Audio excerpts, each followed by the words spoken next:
शाश्वत शेतीचे व्याप्तीचे घटक हा चॅप्टर तुम्हाला कृषी मूल्यतत्त्वे या विषयामध्ये प्रथम वर्षाचे आहे. आता या शाश्वत शेतीच्या व्याप्तीच्या घटकामध्ये आपण मागच्या तासामध्ये आपण शाश्वत शेतीची व्याख्या पाहिली. त्या ठिकाणी त्या व्याख्येबरोबर त्याचे फायदेही पाहिले आणि आता त्या ठिकाणी शाश्वत शेतीचे व्याप्तीचे घटक असा एक मुद्दा त्याच्यामध्ये आहे या चॅप्टरमध्ये. या चॅप्टरवर तुम्हाला 2 प्रश्न किंवा 3 प्रश्न असे येऊ शकतात. त्या ठिकाणी शाश्वत शेतीची व्याख्या, त्याच्यानंतर शाश्वत शेतीचे फायदे आणि तिसरा येतो मुद्दा म्हणजे शाश्वत शेतीचे व्याप्तीचे घटक. आता हा चॅप्टरमध्ये जे दिलेले मुद्दे आहेत तुम्हाला व्याप्तीचे घटक, त्या ठिकाणी अनुक्रमे मी इथे लिहिलेले आहे. पाणलोट क्षेत्र व्यवस्थापन, पिकाचे अनुवांशिक गुणधर्माचे संवर्धन करणे, मशागत, अन्नद्रव्याचं व्यवस्थापन. 5वा मुद्दा आहे कार्यक्षम पाणी व्यवस्थापन. 6वा मुद्दा आहे पाणी तण व्यवस्थापन. 7वा मुद्दा आहे कीड व्यवस्थापन आणि 8वा मुद्दा आहे तो म्हणजे पिकांची फेरफार. आता या सगळ्या 8 मुद्द्याला नुसते एवढे मुद्देच लिहून उपयोग नाही. प्रश्नाकडे पाहू, शाश्वत शेती म्हणजे काय ते सांगून शाश्वत शेतीचे घटक स्पष्ट करा असा 8 गुणाला तुम्हाला अंतिम बौद्धिक परीक्षेला प्रश्न येतो. आता हा प्रश्न आल्यानंतर तुम्हाला सुरुवातीला व्याख्या जी काही आहे ती अगोदर लिहावी लागेल आणि नंतर या शाश्वत शेतीचे व्याप्तीचे घटक जे अनुक्रमांक 1 ते 8 पर्यंत जे दिलेले आहे हे मुद्दे मांडून त्याच्यासोबत त्याचं थोडंसं वर्णन आपल्याला करावं लागेल. चालता चालता तुम्हाला ते वर्णन मी सांगेन. आपण त्या ठिकाणी सविस्तर करू. पाणलोट क्षेत्र व्यवस्थापन हा पहिला मुद्दा येतो. आता पाणलोट क्षेत्र व्यवस्थापन म्हणजे काय, मी याच्या अगोदर त्याची व्याख्या सांगितली होती की परत एकदा सांगतो. पाणलोट क्षेत्र व्यवस्थापन म्हणजे नैसर्गिक चढाव-उताराच्या म्हणजे किंवा भौगोलिक क्षेत्र असं की जसे की त्याच्या 3ही दिशेला डोंगर रांग आणि ते क्षेत्र व्यापलेलं असतं आणि त्या क्षेत्रावर पडणारं जे पावसाचं पाणी आहे हे त्या क्षेत्राच्या 4थ्या दिशेतून वाहून ते बाहेर पडतं आणि हे वाहून आलेलं पाणी जे आहे याचं व्यवस्थापन आपल्याला करायचं आहे. म्हणजे त्या पावसाच्या पाण्याबरोबर जी माती वाहून येणार आहे किंवा मातीचे बारीक कण, लहान कण जे वाहून येणार आहे त्यांना आपल्याला अडवायचं आहे. म्हणजेच काय करायचं आहे, मृद व जलसंधारण करायचं आहे. म्हणजे मातीही अडवायची आहे, सोबत पाणी अडवलं तर ते मातीही त्या पाण्याबरोबर ती अडवली जाईल. मग या ठिकाणी शाश्वत शेती करत असताना सगळ्यात पहिला मुद्दा दिला आहे की पाणलोट क्षेत्र व्यवस्थापन. जर आपल्याकडे असं क्षेत्र असेल की त्या ठिकाणी डोंगर रांगांनी किंवा चढाव उताराने ते क्षेत्र व्यापलेलं आहे परंतु त्यावर पडलेलं पाणी पावसाचं हे आपल्याला काम करत असताना त्या पाण्याला आपल्याला अडवायचं आहे.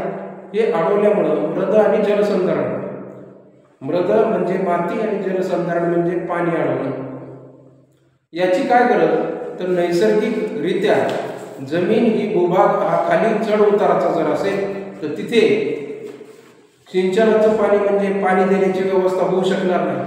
म्हणजेच अशा क्षेत्राला आपल्याला डेव्हलप करायचं असेल किंवा त्याचा विकास करायचा असेल तर या पाणलोट क्षेत्रानुसार जर आपण गेलो तर त्या ठिकाणी मूळ मुद्दा त्या ठिकाणी लिहिताना एवढेच काळजी घ्यायची आहे की पाणलोट क्षेत्र व्यवस्थापनाअंतर्गत मृद व जलसंधारणाची कामे करणं, जमिनी क्षमतेनुसार उपयोग. आता जमिनी क्षमतेनुसार उपयोग म्हटलं तर जमिनी क्षमतेनुसार जमिनीचे असे उपयोगिता वर्ग आहेत ते जवळपास 8 आहेत. त्या 8 वर्गानुसार आपल्याला त्या ठिकाणी आपली कोणत्या वर्गात जमीन बसते, मग त्या ठिकाणी पडीत आहे, पोट खराब आहे किंवा पीक लागवड योग्य आहे, नापीक आहे, ह्या त्या ठिकाणी त्याचे घटक येतात वेगवेगळे. मग त्याच्या उपयोगानुसार त्याचं वर्गीकरण आणि उपयोग काय आहे. उदाहरणार्थ पडीत जमीन व्यवस्थापन आहे, असं चढ उताराची जागा आहे तिथे आपण काय करू शकतो, वृक्ष लागवड करू शकतो, चरायचं जनावरांना चराई क्षेत्र बनवू शकतो, कुरण करू शकतो आणि ज्या क्षेत्रामध्ये पीक उत्पादन करता येईल त्या ठिकाणी विविध पिकांचं उत्पादन पद्धतीचा अवलंब त्या ठिकाणी करायचा. हे मुद्दे तुम्हाला या 1 नंबरच्या मुद्द्यामध्ये म्हणजे पहिला शाश्वत शेतीचा घटक येतो तो म्हणजे पाणलोट क्षेत्र व्यवस्थापन. हे 2 ते 3 कामं याच्यामध्ये महत्वाचे म्हणजे काय, मृद व जलसंधारणाची कामं करणं, जमीन क्षमतेनुसार म्हणजे त्या ठिकाणी जमिनीची प्रतवारी कशी आहे, त्याचा उपयोग कसा होईल यानुसार त्या ठिकाणी त्याची उपयोगिता करणे. पडीक क्षेत्र जर असेल तर अशा जमिनीचं व्यवस्थापन करून त्या ठिकाणी कोणत्या ना कोणत्या एका पिकाची लागवड करणे, वृक्ष लागवड करणे.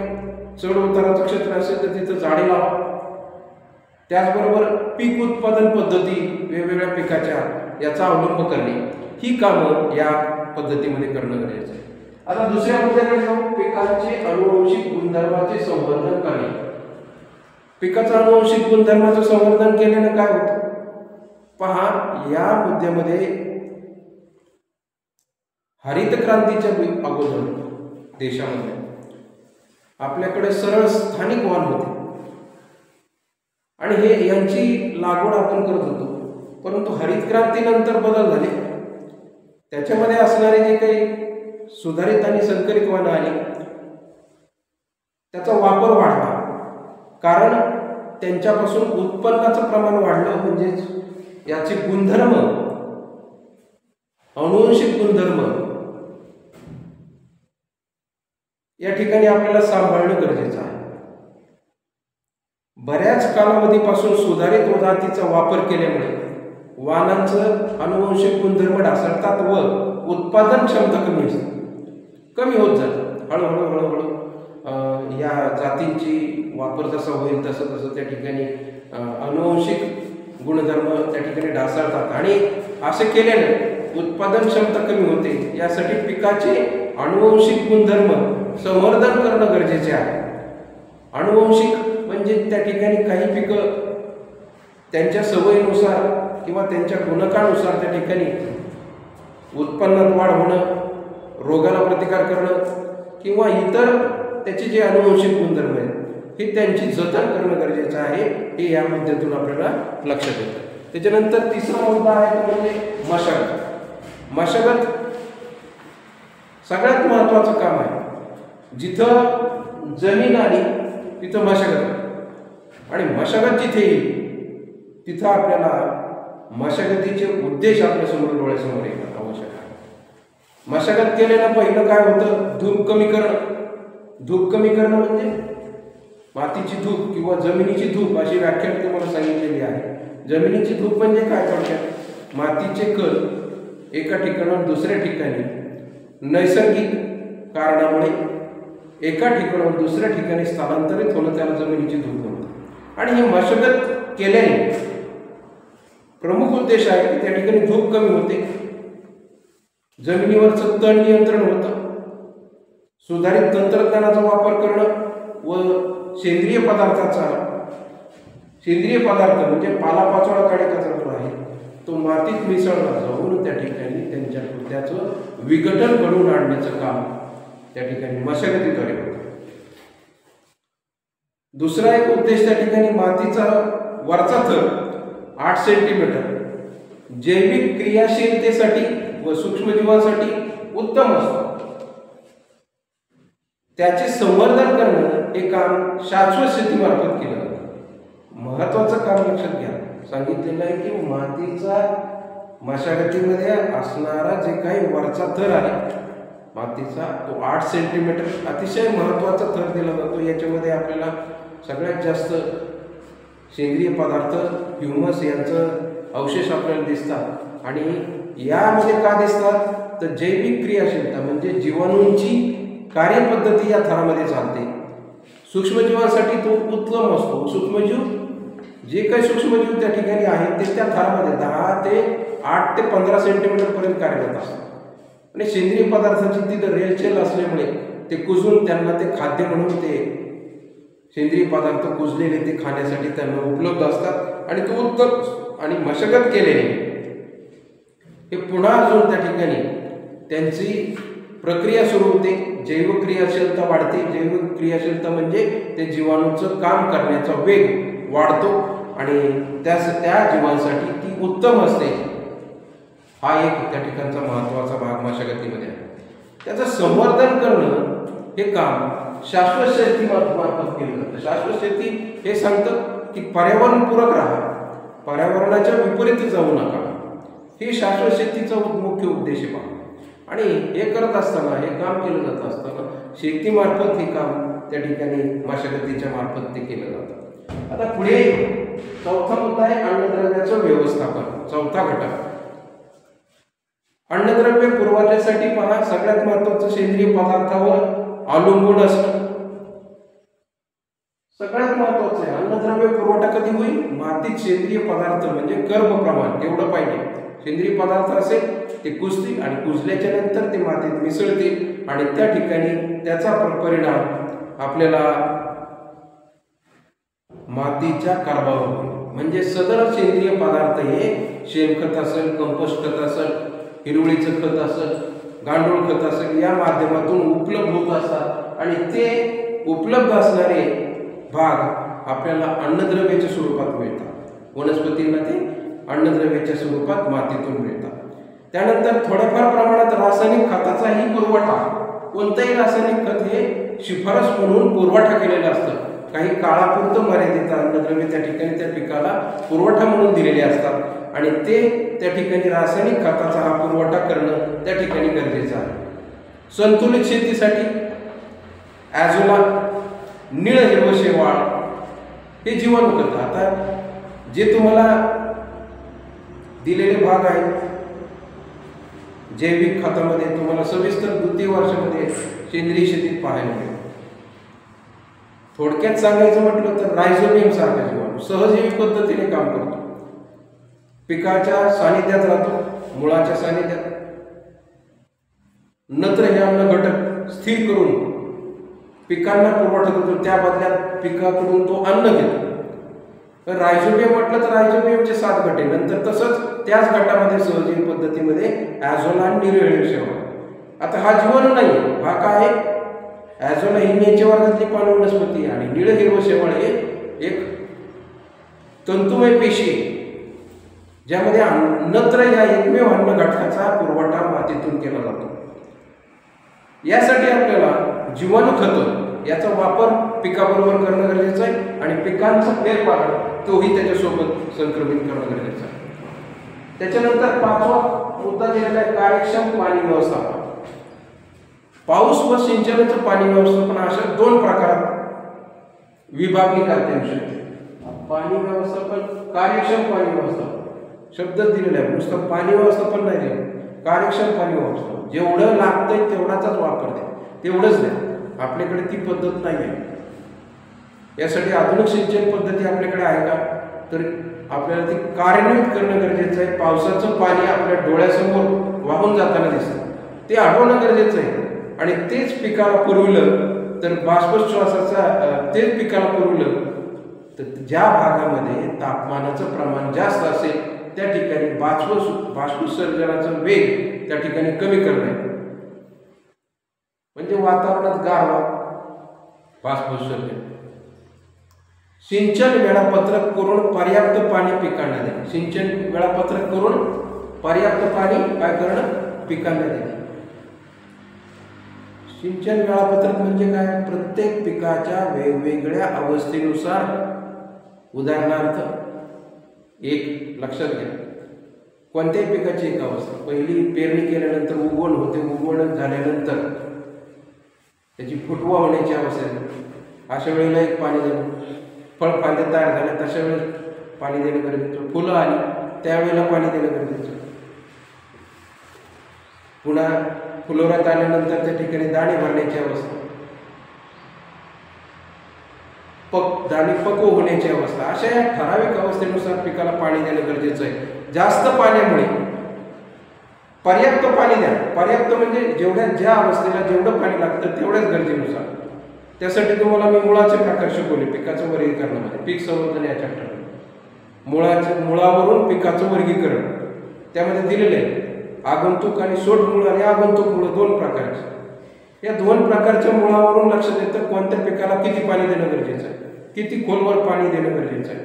यानुसार निदर्शनास येतं की पर्याप्त पाणी कोणत्या पिकाला किती वेळ किती खोलीपर्यंत दिलं तर त्या ठिकाणी त्याचा उपयोग होईल. जास्त पाण्यामुळे दलदल, क्षारता, खारवटपणा वाढणार नाही याचीही काळजी घेणं गरजेचं आहे. मातीला पाणी देत असताना जास्त पाणी दिल्याने दलदल होईल. पाणी जास्त वेळ एका ठिकाणी साचलं तर त्यामधले क्षार मातीत येतात, पाण्यातले क्षार मातीत येतात आणि क्षार मातीत आल्यामुळे त्या ठिकाणी पुढे माती क्षारयुक्त बनू शकते. त्याची पुढची पायरी म्हणजे ते खारवटपणा म्हणजे क्षारयुक्त चोपण जमिनी तयार व्हायला सुरू होतात. सलाईन अल्कली सॉइल आपण त्याला म्हणतो, वाढणार नाही याची काळजी घ्यायची. त्याच्यानंतर तण व्यवस्थापन, तणाचं व्यवस्थापन.